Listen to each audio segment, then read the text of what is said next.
Sister, inspector Ashok garu ఏ room లో ఉన్నారు? 302 లో ఉన్నారు.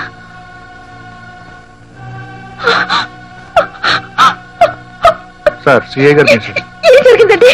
ఆ దెబ్బలేంటి, ఆ రక్తం ఏంటి, అసలు ఇదంతా ఎలా జరిగింది? ఏం పర్లేదమ్మా, పెద్ద దెబ్బలేం తగలేదు, త్వరలో నయమైపోతుంది.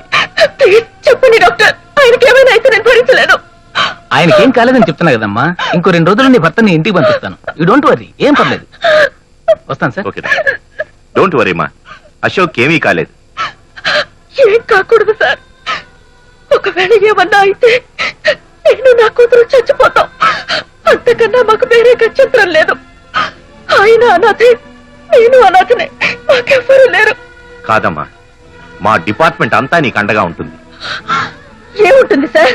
నిన్న రాత్రి ఆయన భోజనం చేస్తుంటే ఎక్కడో అల్లర్లు జరుగుతున్నాయని ఫోన్ వచ్చింది. భోజనం చేయడం సగంలో ఆపేసి చెయ్యి కడుక్కుని వెళ్లిన ఆయన ఇప్పుడు ఇలా హాస్పిటల్లో గాయాలతో కట్లతో పడి ఉన్నారు. ఇదేనా సార్ మీరు మాకిచ్చే అండా? ప్లీజ్, మా పోలీస్ ప్రాబ్లమ్స్ కూడా అర్థం చేసుకోవడానికి ప్రయత్నించమ్మా. ప్రాబ్లమ్సే sir, everything is a problem.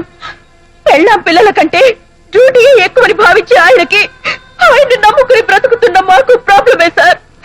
Guarantee లేని బ్రతుకులు మా పోలీస్ భార్యలవి. ఒక కూరాడు పొద్దున్న పనిలోకి వెళ్తే సాయంత్రం 7 గంటల కల్లా ఇంటికి వచ్చేస్తాడు. ఒక బ్యాంకు ఉద్యోగి పొద్దున్న 10 గంటలకి డ్యూటీకి వెళ్ళి 5 గంటల కల్లా ఇంట్లో ఉంటాడు. అదే ఒక పోలీస్ అయితే 24 గంటలు డ్యూటీయే సార్.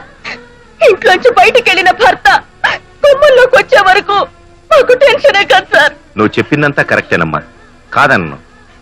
కానీ కనిపించే పోలీసుల కన్నా వాళ్ళ వెనకుండి నడిపించే వాళ్ళ భార్యలు సమాజానికి వెన్నెముక లాంటి వాళ్ళు. వాళ్ళ భర్తలు లంచగొండులుగా, అవినీతిపరులుగా మారకుండా సిన్సియర్ ఆఫీసర్స్ గా, దేశానికి ప్రజలకి ఉపయోగపడే వ్యక్తులుగా వాళ్లను తీర్చిదిద్దగల సత్తా ఒక్క పోలీసు భార్యకే ఉందమ్మా. నువ్వు ఒక పోలీస్ ఆఫీసర్ భార్య అయినందుకు గర్వపడాలి. You must be proud of yourself. Vijay గారు పెద్ద కిల్లర్ అని కలకత్తా నుంచి రప్పించడం, ఆ అప్రాలు ఒక సీఎం చంపలేక పారిపోయాడు. ఓం తస్సత్. ఈ బొట్టు పెట్టుకో, కోపం తగ్గుతుంది. ఓయ్, నీ లంగా వేషాలు నా దగ్గర కాదు, నీ పిచ్చి భక్తులు చూపించుకో. అలవాటు ప్రకారం వచ్చేసింది దేశం. ఆ విజయ్ గారి విషయంలో ఎక్కడో పొరపాటు జరుగుంటుంది. మన మాఫియా చరిత్రలో పొరపాటు జరగకూడదు. జరిగితే పొరపాటు చేసినాడు ప్రాణాలతో ఉండడు. గది మన మాఫియా నీతి. అవును, ఆ సీఏ సంగతి తర్వాత చూసుకుందాం, ముందు విజయ్ లేపే. గా ఏర్పాటు చేసే వచ్చిన. హలో, ఎవరు మాట్లాడేది? విజయ. ఇక మాకు నీ అవసరం లేదు, పెట్టాయి. Hello hello